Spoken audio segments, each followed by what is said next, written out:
for those of you. So I'm Nathan Abrams, I'm a professor in film studies in the Department of Media here.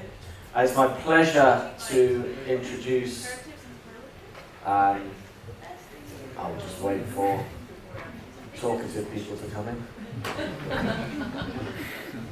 Sorry, this is part of an academic conference we are holding called Blade Runner at 40 at the university.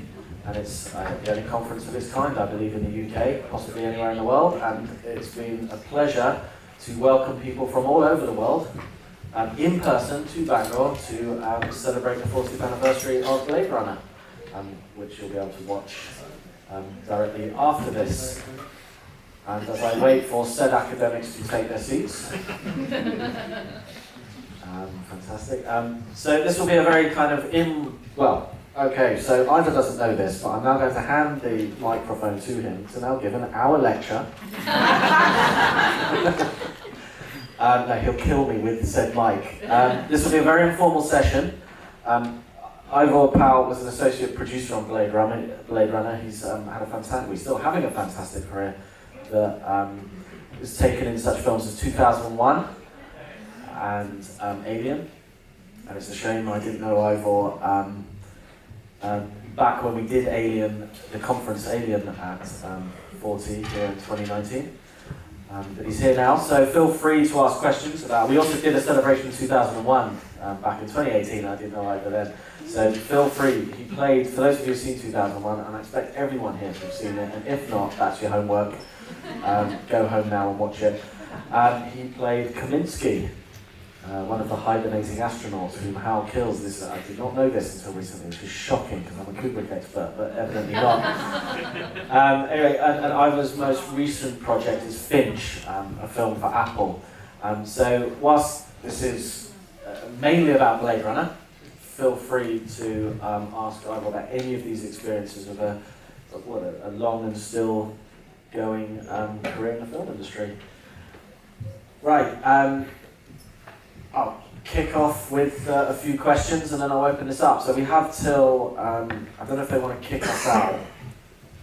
It's that weird thing where you've bought a ticket for this and then you'll have to leave, even if you've got a ticket for the film and come back in, I'm not sure. Yep, you do. Yeah, that's right. Yep. I've been told my boss and Dave the Drev and the boss has told me to be school. Right, so Ivor, let me start off with a simple one. How and why did you get involved with Blade Runner? Right, can you hear me? Oh yeah, okay. Hello everybody. I was, like everything else in the film industry, certainly in my day, it's due to sort of circumstance, luck, where you happen to be at a particular time. And at this particular time in my career, I was a struggling first assistant director, or trying to be a first assistant. And I met on a commercial Ridley Scott, who was shooting a fag commercial, and I never shot one after that again. Either actually, I'm glad to hear. I'm proud to say, I just basically seemed to strike it off with Ridley okay. When he heard that I'd worked on 2001. In whatever capacity I worked as, which I'm still trying to fathom out, he seemed impressed by that and sort of asked me to be his sort of more permanent first AD, which I did for a while, and then after there was a bit of an exodus from the Ridley Scott team to form another company, there was a vacancy for producer, at which I got promoted, so I became his producer, and therefore ended up, he wanted to make movies. That was it. Commercials were a means to an end.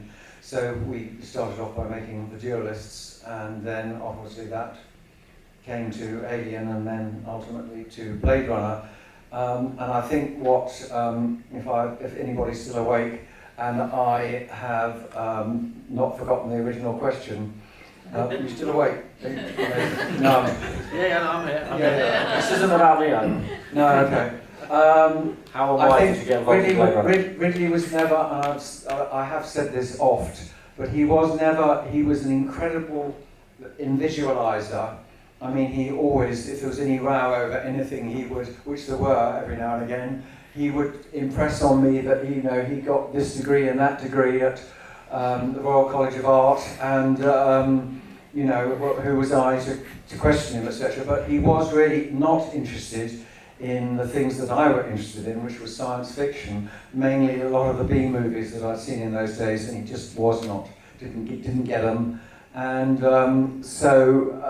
when he got a script eventually after Alien, he got a script of, we were on the cusp of doing either Dune with Gina De Laurentiis, who had the rights at that point, or another project with one of the other producers on Alien, a lovely man called Gordon Carroll, which was called Blue Thunder, with Roy Scheider, about sort of helicopters over LA.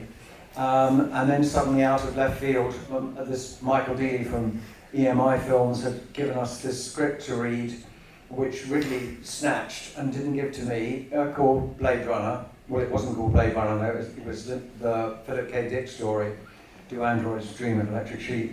And Ridley read it. I don't think it totally connected with him, and he sort of didn't say much about it, but all I remember is that I asked for a copy of it to read, and I thought it was fantastic, especially emotionally, but it was very small, quite inward looking, and I think what Ridley was looking for was something more spectacular. So anyway, one thing led to another, but we ended up doing it, and that combination of Ridley and his eye, and perhaps rather in the way that Alien turned out, his slight lack of appreciation of sci-fi for sci-fi's sake, it kind of made a combination that actually strengthened the movie, really, especially with Alien, with anything that was with a rubber suit, wearing a rubber suit, he just didn't want to know about, just thought it was awful, crass. And I think with Blade Runner, he just wanted to kind of strut his stuff with a sort of Metropolis of the future, and the idea of replicants and things like that. So anyway, we ended up doing it. Sorry, that was a long answer. No, it's fine. Rambling. They're here to hear you. So. It's the time for the movie. No, the more you talk, the fewer questions I have to ask. Yeah. All right, okay. Over dinner, I said, I asked Ivor, why did Ridley Scott make Blade Runner, and he said, me. So that was the short answer to that question. You mentioned Metropolis just now. Yeah.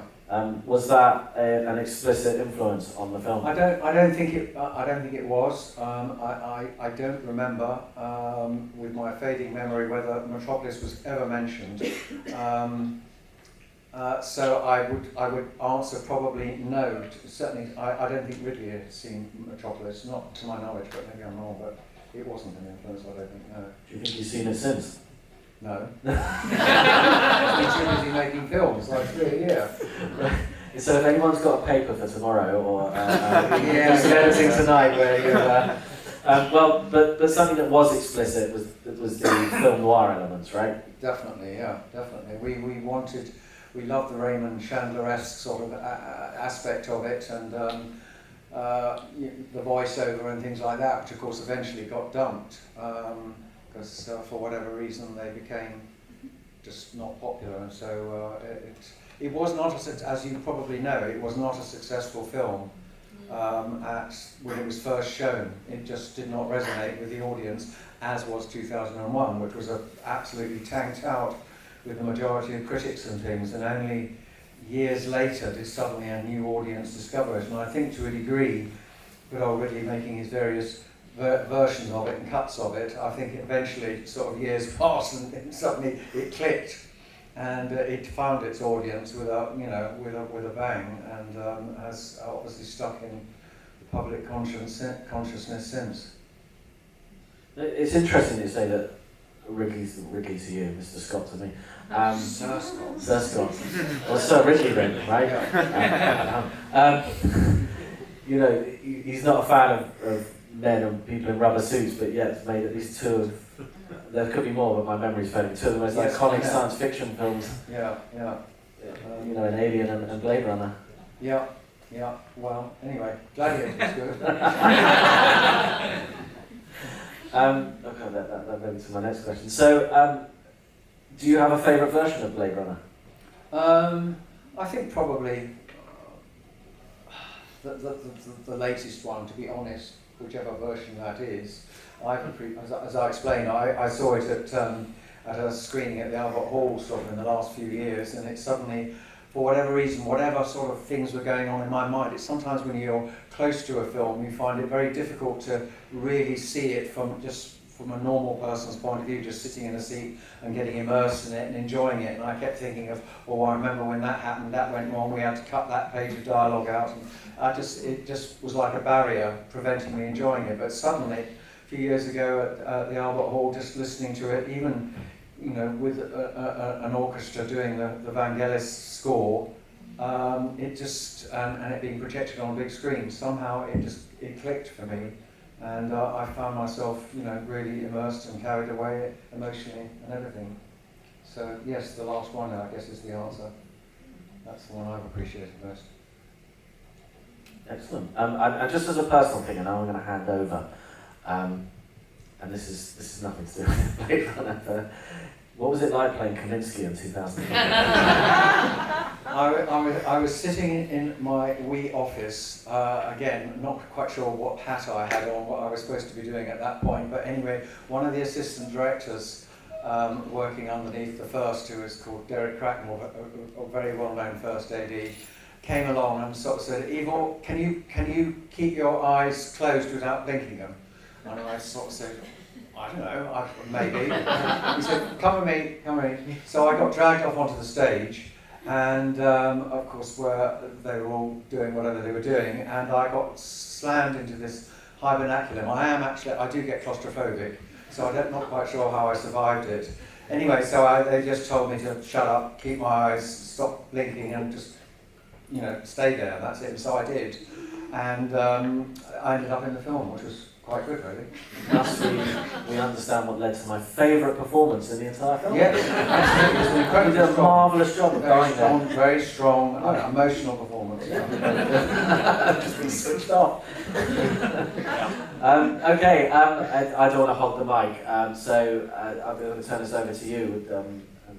The gentleman whose hand went up straight away. Do we need to? I'm so pleased that you're involved with 2001. When I saw it in Derby when I was a kid, I was 10 years old, and it stunned me. It still stuns me now. I'm still not quite sure about it. But my question, which isn't about Blade Runner, is, aren't you glad you didn't do Dune? I don't know. I love Dune, and I've having watched the Villeneuve, latest one, etc. I mean, I do find it fascinating, but it's a very difficult story to tell. Anyway, not getting digressed onto that. No, I am incredibly proud of being involved in making 2001, which was my first sort of, because I was literally, I think I was barely 21, just going to 22 when I actually made it, and I really didn't quite know what the hell I was doing, but one learns, and it was a fantastic experience because I was on it nearly 3 years, and one learned a hell of a lot, which one's of course had to relearn all again when everything went from film opticals to digital opticals, etc. But no, fantastic experience. Too long to relate all the stories here, and also I would probably be arrested. No, I think we should definitely, if we got an anniversary coming up, probably 2023, I think we could re-show it and maybe we worked on the film. But just one thing to relate, and I see Simon, your hand went up, is one of the things that amazed me about 2001, we can get back to Blade Runner, is just how many people and how young they were who were given an opportunity on that movie. Yeah. And to participate in probably a movie that set the benchmark for science fiction, and is sort of much copied ever since, and just to get that opportunity, right? Yeah. No, it was a fantastic story, and as I was explaining to Nathan that I got to meet some of because I fell in love with science fiction at a relatively early age and started reading all the sort of Bradbury books and Richard Matheson and Anne Frank Herbert and people like that, and just, I don't know, just something about it. God, I've lost the thread now. What was it? I've wandered off track, haven't I? Fine. Working on Sign 2001. of Sinners. Yes, no, I know, but I'm trying to think what the thread I was on. But no, I've literally loved sci-fi from this very, very early age, and just, you know, to have met and spent time with people like Arthur C. Clarke, who was an incredible visionary. I mean, if you think of the fact that he actually first thought of satellites and things like that, communication satellites. I mean, he was not only a brilliant writer, but a sort of a technical visionary. So they don't make them like that anymore. But yeah, so I've still lost the thread, but anyway. Ask another one, for God's sake. Simon. Yeah, thank you very much. I was just wondering, I mean, as you're sure aware of, Blade Runner has like almost mystical reputation, and it's one of the like big cult movies and so on. When you were producing it, were you, maybe a naive question, aware of that? Were you aware this is something special, or was it just another movie?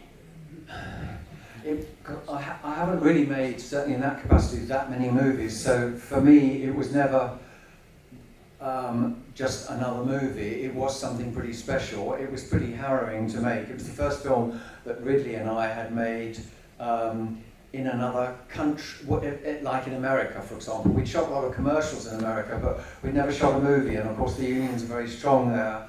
And so, like for Ridley, who just takes it as for granted that he's going to be the camera operator, etc., where he's most comfortable working, and there were objections to that, etc. It was difficult. They were an amazing crew, bloody wonderful, and but unfortunately, the crews that we used in England were, you know, crews that Ridley had used all the time on commercials, and they were kind of, you know, they were very loyal to him, etc. Whereas the crews in America, it was a different approach, and they were, you know, only had to turn up on the first day of shooting and see the line of Teamsters sort of cars, unit cars, that, you know, we were expected to use to be driven to and from the studio in, etc., that you realise we're in a sort of different world.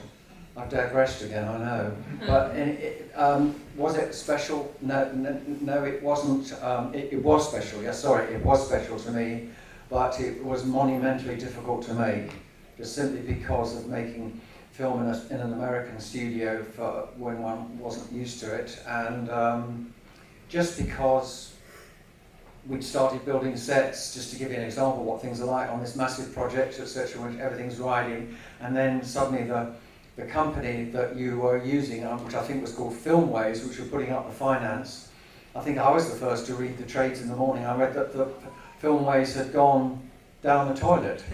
And I remember seeing them at the sort of, it was in our production office, and just saying, have you read the trades, etc. And so suddenly, literally, with sets being built, with like about 2 or 3 months to go, we had to refinance the movie, which of course is, you know, not good when you're sort of trying to do a strong deal, and you suddenly have to beg people, please, can you do this, do that. So thank God for the 20th Century Fox and the guys that made Alien to come in, Alan Ladd Jr. and everyone, and you know, they put up the North American, they put up money for the North American rights, and then this guy Run Shaw put up the sort of Eastern, like the rest of the world rights, and but it was pretty testing, I have to say, it really was.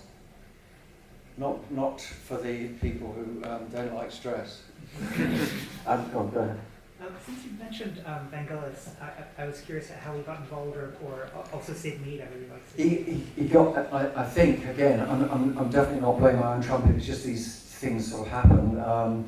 I was making commercials with Ridley, and we got a commercial to make for Chanel, and they didn't have an advertising. They just had a guy called Jacques Heller who was head of Chanel. And so they circumvented advertising agencies. And I remember they called us up and said, will you make a Chanel No. 5 commercial? And his name, well, not sort of place dropping. We drove down overnight in a private plane down to the south of France and started wrecking and everything. And we came back, and I mean, Ridley was looking for a composer, etc. And I was just talking on the phone to Hugh Hudson, who had worked with Vangelis, etc., on commercials, and he said, "Oh well, tell him to have a look at Vangelis, etc." So we did, and we used Vangelis's music, a track of some existing music, for this Chanel commercial, which was wonderful.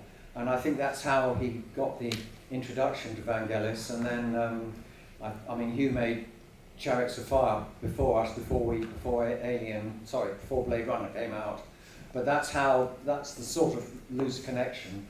But he was just amazing. Again, we were talking about it just before we came here, about how, just the luck that brings together that's the sound and the visual and everything like that. It just works perfectly, which it doesn't always. It's not like David Lean making, Lawrence of Arabia, where, Maurice Jarre's music and, David Lean's direction and Freddie Young's photography, etc., and the Robert Bolt script, just unite and together and become a perfect film. Kind of think of you just in terms of a writer, and they sort of elbow you to the side as a producer, because they're better known, etc., etc. But the first thing you do with a script is you as a writer, you just watch your script being kind of like overworked. You watch actors come in and have readings with directors and change dialogue and change words, etc. So suddenly you see the thing kind of unraveling. And I always identify with Hampton's, because you were talking about emotions. Hampton Fancher, the original writer of Do Androids Dream of Electric Sheep, he wrote this very moving, but again very sort of close. It was just close on characters and not too much on spectacle. And it ended up with this very touching scene where I think Rachel and Deckard are on top of a roof, and of course Deckard is a human being. The business of Replicant hadn't sort of come into the picture at that point, and she's holding this artificial, or is it an artificial, or is it a real creature? But she basically just steps off the roof and kills herself, and you end up seeing Deckard flying out into the middle of the desert, and you just sort of see this little turtle, which is used, I remember, I think in that interview with the Voight camp at the beginning, you see this turtle on its back, but and the guy says it's not a turtle, it's a tortoise, but you see, he's bored, he can't stand it any longer. They kind of cut, all that got lost, but that had real emotional. I remember reading the script and I kind of welled up. It just was really, really strong. But then suddenly you bring in the spectacle, which now you look at and you're just blown away with that and the music, etc. But it took quite a long time to germinate with me. But I do find it moving now. The whole movie, I find it's just the combination, I said, of images and sound and everything. Even though Deckard was never supposed to be originally a replicant, but now he is, or has become one. Both work, but different. You had a question? No? All right. Go on.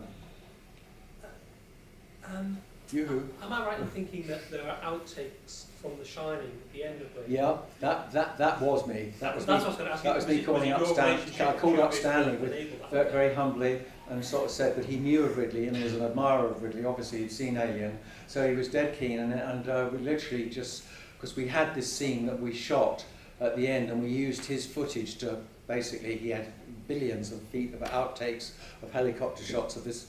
I think it was a Volkswagen or something driving whatever car Jack Nicholson and whatever name was driving up towards the hotel, he just said, "Yeah, you're welcome to use whatever outtakes you want." And you needed like an establishing shot for that. It was just an establishing shot, yeah, of him arriving at the hotel, and then we did on the last day. It was literally the last day of shooting. I remember I went with Ridley and a very small crew. And we were in a trailer, we were driving in a big sort of Winnebago, playing music. We were all chilled and relaxed because the film was finished. And we obviously were quite excited. We thought we had something. And we were with Sean Young, with Rachel, just I think we were playing some Paul Desmond, that alto sax thing, which was very trendy in the beginning of the 80s. And yeah, it was great, it was lovely, but it all ended up on the cutting room floor. Didn't get used in the end, because I think the pure ending is him literally picking up the origami unicorn and then just going into the lift doors as they close. And then obviously him realising that, my God, maybe I am a replicant. So was it the studio's idea to add that coda? I don't know. It's just funny how films evolve. I mean, one only knows from the personal experience of what's being cut out of films, but I guess it happens, quite a lot. I mean, we shot quite a bit of film in Alien, where Ripley torches. She finds the dead body of Dallas, in a cocoon that the aliens sort of built, sort of to implant its seed, and that all went.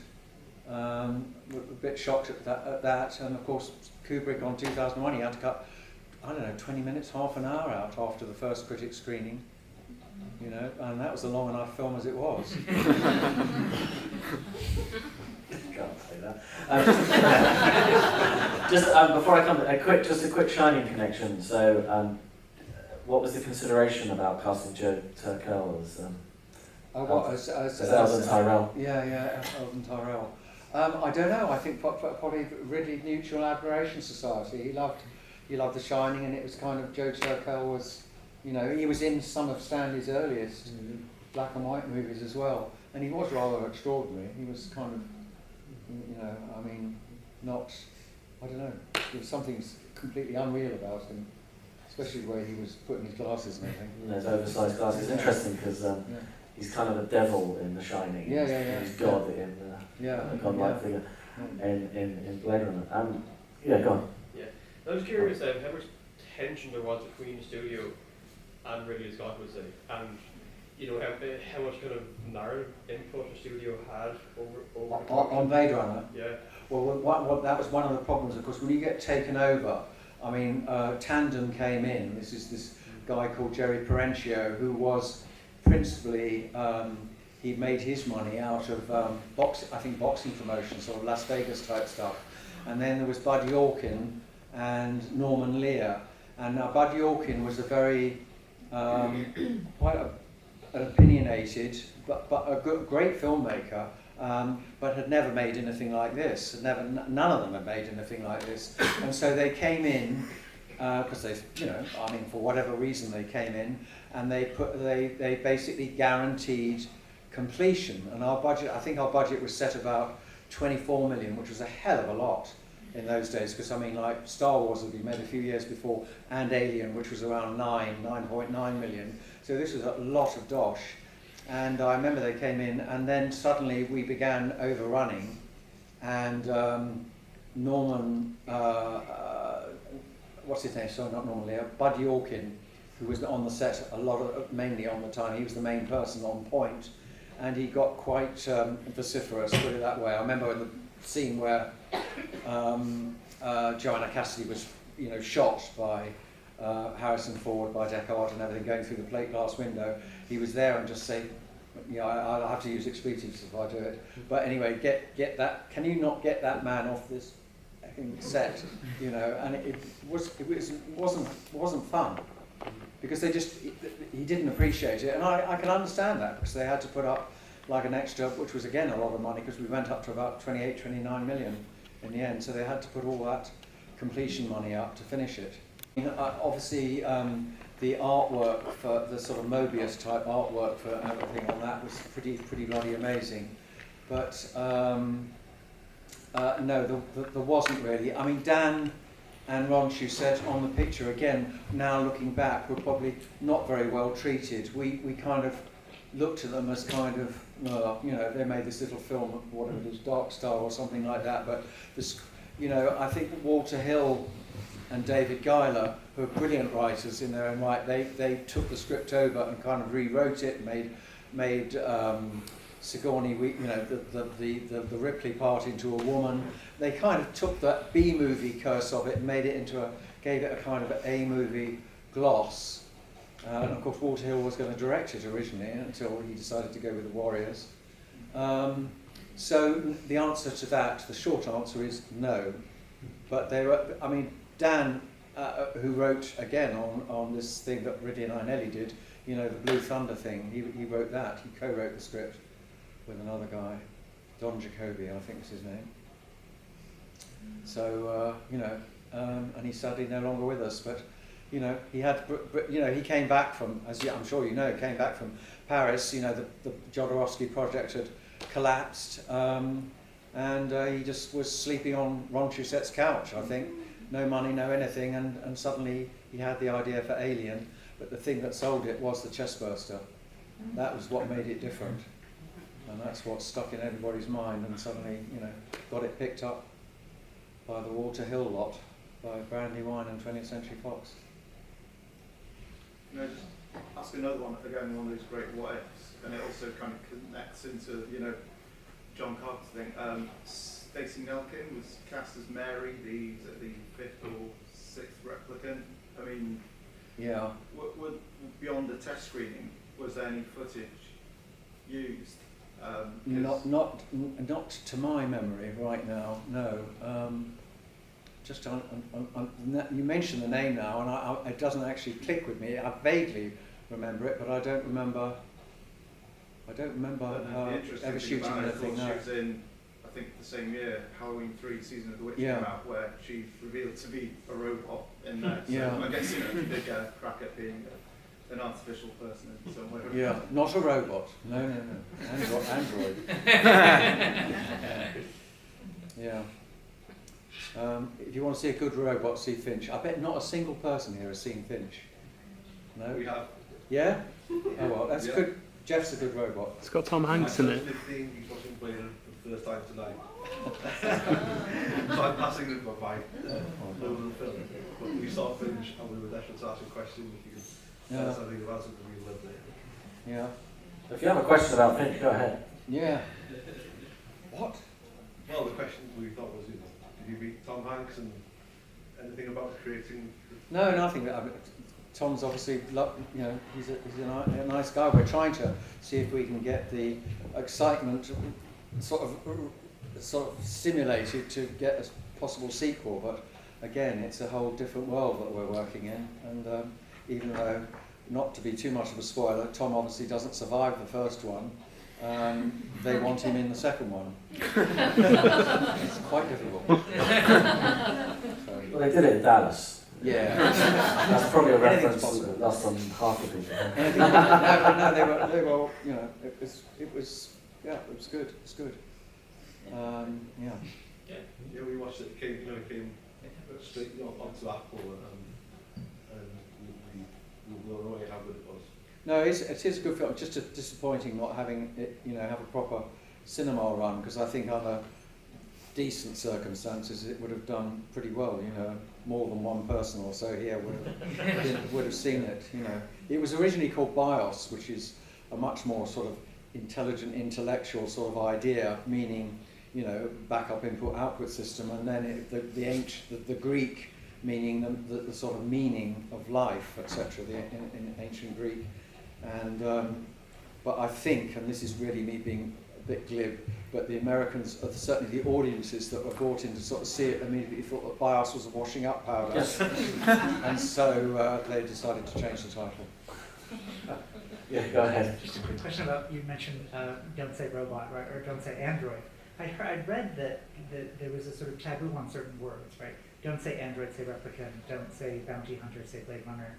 Like, what was that sort of logic of trying to avoid some of the science fiction? Because you were a science fiction fan, but I heard that Ridley Scott didn't really want any words that were too associated with science fiction. No, probably not. No, I mean, I think replicant was a good word. Yeah. I think obviously, you know, arriving at Blade Runner as a title was probably a lot more positive than, you know, Do Electric. I can't imagine an audience flocking to see that. But, I think all that kind of worked as a plus. I don't know. I just, I mean, a robot is a robot, as in, well, actually, again, I don't know if anybody's seen the original Robert Wise version of Davy Erskine still, but that's one of my most sort of I don't know, films that sort of made me love sci-fi when I saw it. I can't remember when it came out, in about sort of 52 or 53 or something, and I was a little tiddler sitting watching it with my mum, thinking it was all for real, you know, and that and Forbidden Planet just stayed with me for ever and ever, and that was it. That was my love of robots sealed. You know. Yeah, Forbidden Planet was one of the films that impressed Kubrick. Yeah, and the music score was pretty revolutionary too. Yeah. I always thought, I mean, whether this is, and it'll lead into a question, that one of the things that marks Blade Runner out is the use of euphemism. You know, not Blade Runner, sort of bounty hunter, replicant, sort of robots or android, and Nazi-like euphemism. So I wonder how much of Philip K. Dick's work, I mean, from what you said, it probably didn't influence Ridley Scott at all. I don't think so. But maybe did you read more of it than? Yeah, absolutely. Yeah. And do you think you know? Because you know, one of the things interesting things is to look at the film and then think, well, as an adaptation, and then how much, you know, because you know what I've learned is that the Blade Runner, Do Androids Dream of Electric Sheep came out of his research for Man in a High Castle. Yeah. You know, you've seen that, I presume. I've seen not all of it, but I've seen some of it. Yes. You know, and you know, for those of you who haven't seen it, it imagines an alternate history where the Axis powers win World War II, and the United States are divided between Nazi Germany, Imperial Japan, and so out of the research for that, particularly into diaries of SS officers, that influenced him to make, to write Do Androids Dream of Electric Sheep. I wonder if any of that came into any of the sort of production sphere. I'm sure it did with Hampton Fancher, the original writer and everything, and then perhaps maybe, I mean, you know, people like the storyboard artists like Sherman Labie, etc., were sort of pretty brilliant, etc., in visualisers. I'm sure it did, but I don't remember it ever becoming part of any discussion, to be honest. No. Yeah, retirement, I didn't think about that, right? That's like a really big euphemism. Yeah. It's the film. Yeah, exactly. And I mean, just to go back, you know, everything comes back to Kaminsky, right?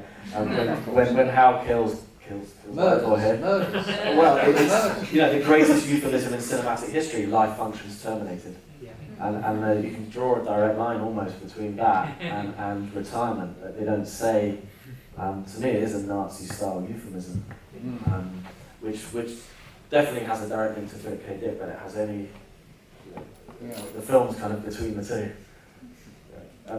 Other questions? Yes, Don. Sorry, it's me again. That's fine. If you could, is there a science fiction film that you'd like to make? Yeah, I was talking about it tonight actually, and that I met, name dropping, through Arthur C. Clarke. There's a guy called Frank Herbert who did wrote a couple of things. I think one was Demolished Man, but this one, which is was in Arthur Clarke's words probably the best science fiction book ever written, and it was called, two names, Tiger Tiger or Stars My Destination. And if you haven't ever, it's been plundered. I mean, lots of films have been plundered, you know, for Star Wars and things like that. Frank Herbert and Dune have been plundered, but it's amazing. It's absolutely fantastic. That's what I would love to make. I've started years ago writing a script of it, and never sort of, you know, as many scripts, you end up just sort of foundering and stopping and then moving on to something else because you thought of a great beginning, but you haven't got the good middle and the good ending. But I would love to do that now, but again, you'd have to make changes. But it's a great, great story. You can sort of see the way the world's heading now. And this, again, got to say one thing.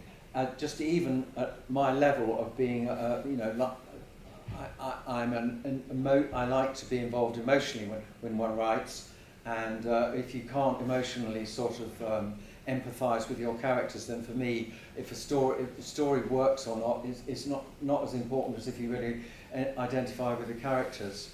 And I just think it was just an extraordinary story about a mechanic that gets who literally can barely put two words together, who gets stranded on a spaceship out in space, and who manages by being incredibly strong and to survive somehow, going through this routine, etc. And that's the way the film kind of Tiger kicks off, but it's quite extraordinary. Yeah.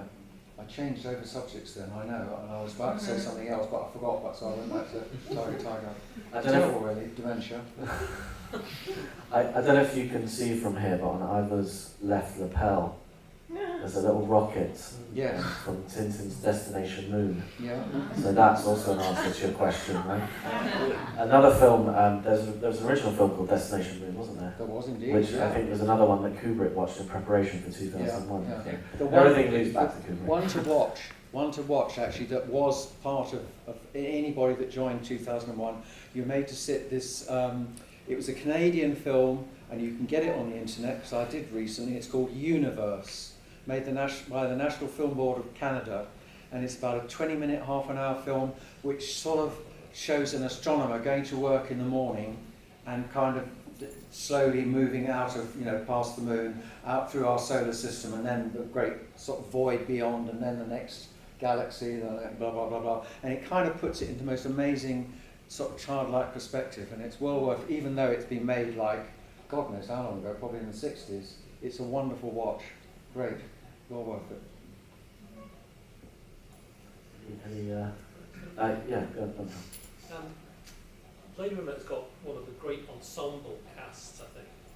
And can you speak to a little bit about the casting process? And were you really after types for some of those characters? I think it's strange. There's a girl who worked as sort of like a senior assistant, to Michael Dealey, who was the main producer on it.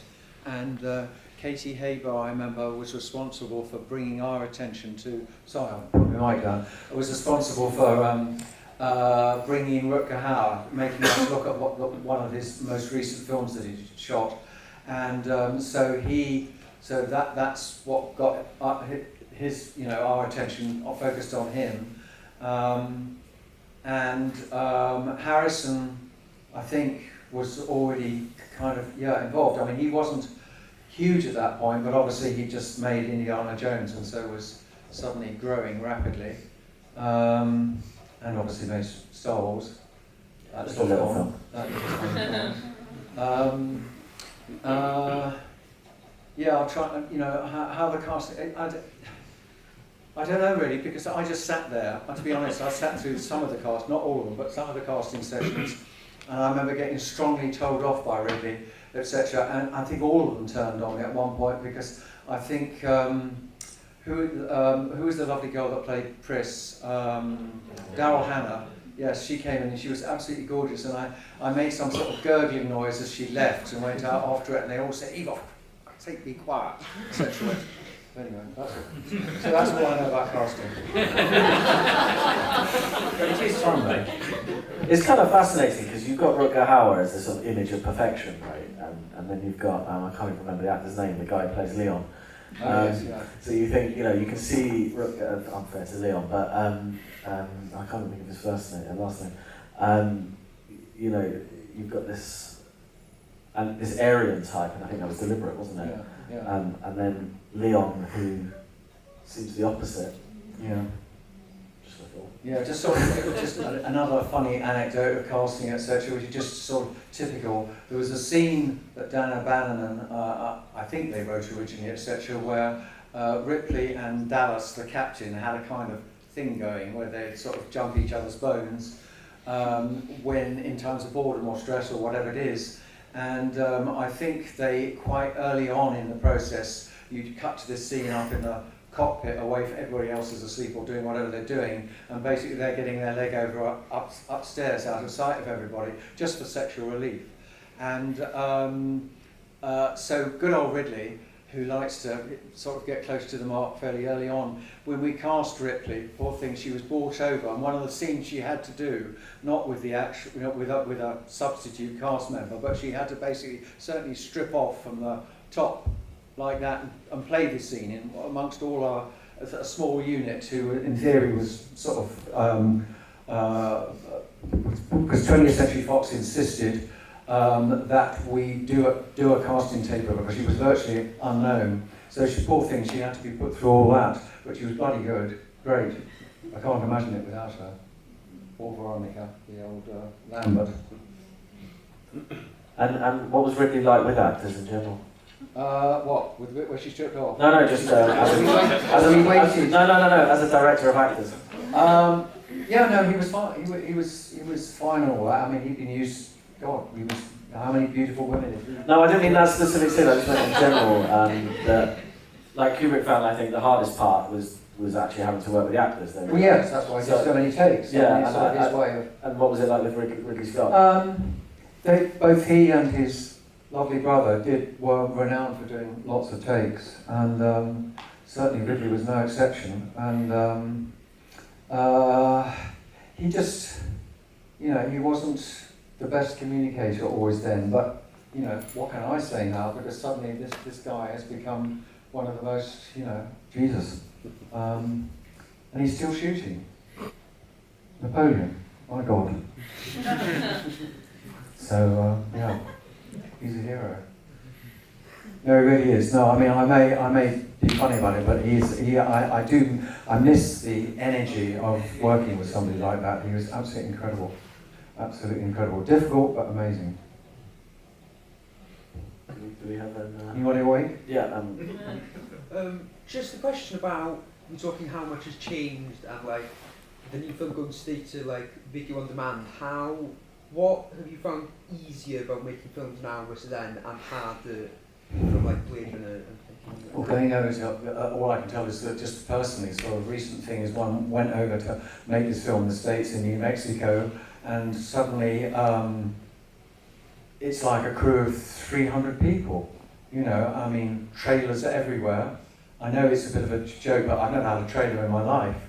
And this time, I was working on a film for 2 weeks, and I suddenly came on this nice big trailer, and I saw my name on it. I didn't even realise I had a trailer.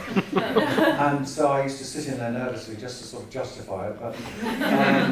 But that's, I mean, you have a crew with hundreds of people, and yet Ridley, when we made The Duellists, we made it with the equivalent of a commercial crew of about 30 or 40 people. We made 3 electricians, literally, plus a Jenny operator, and sort of just a very small art department. And it was still an amazing looking movie and had everything. All the boxes were ticked.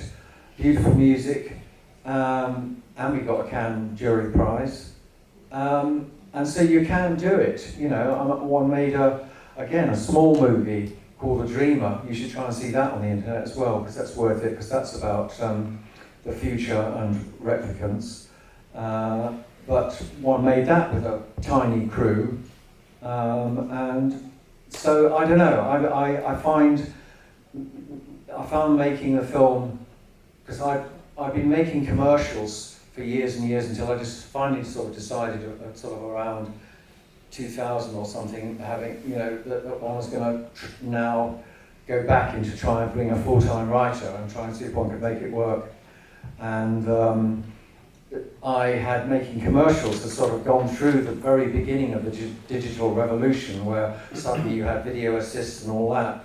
But now going on to a movie, which one did 2 or 3 years ago on Finch, it was just staggering, seeing everybody walking around, all the electricians with these little tiny headphones and little flashing sort of lights on their earpieces, etc., and literally just looking at the screens. In other words, the director and say Tom Hanks was in the RV, the trailer, etc., virtually on their own, apart from maybe one person on a camera, and the rest of the crew were just sort of completely disconnected and scattered around. It's not the same. I'm not saying it's worse or what. It's just different. And making, I was staggered at the number of people on the unit. How expensive it was in a sense. But yeah, that's the way it goes. Yeah, go ahead. Will you and Ridley ever work together again? I very, very much doubt it, because I don't think I'd have the energy. I would love to in a way. But I mean, I had talked about it recently, funny enough, but no, I want, maybe, I don't know. Who knows? I mean, what is he? He's 84, 85 years of age and shot like 2 movies last year. Jeepers Creepers. Don't know how he does it. He's amazing. So I'll ask a wrap-up question. But before I do, I just want to say, so tomorrow evening at 7 o'clock in here, it's a free session before the screening of Blade Runner 2049. We've got experts from Bangor University talking about the film, but not from a film perspective, how it's influenced their work in psychology and IT and dementia and these kinds of things. So you're welcome to attend that. But the question I just want to ask, other than Finch, obviously, which was your favourite movie that you worked on? I suppose probably for me, Alien, probably in a way. Even though it was difficult, it was amazing. Yeah, it was really right up my street. Yeah, Because just I don't know. I just totally identified with the story, and I felt much more involved in that than I ever. I mean, I was very involved in the Duellists, but again, the Duellists was not exactly my subject matter, though it was beautiful though it was. But I think Alien sort of ticked all my boxes, and I knew all the crew. We were making it in a studio in England on home turf, and it was, fantastic. Yeah. great. Well, can I just but I'd like to first express my appreciation to Ivor. If we could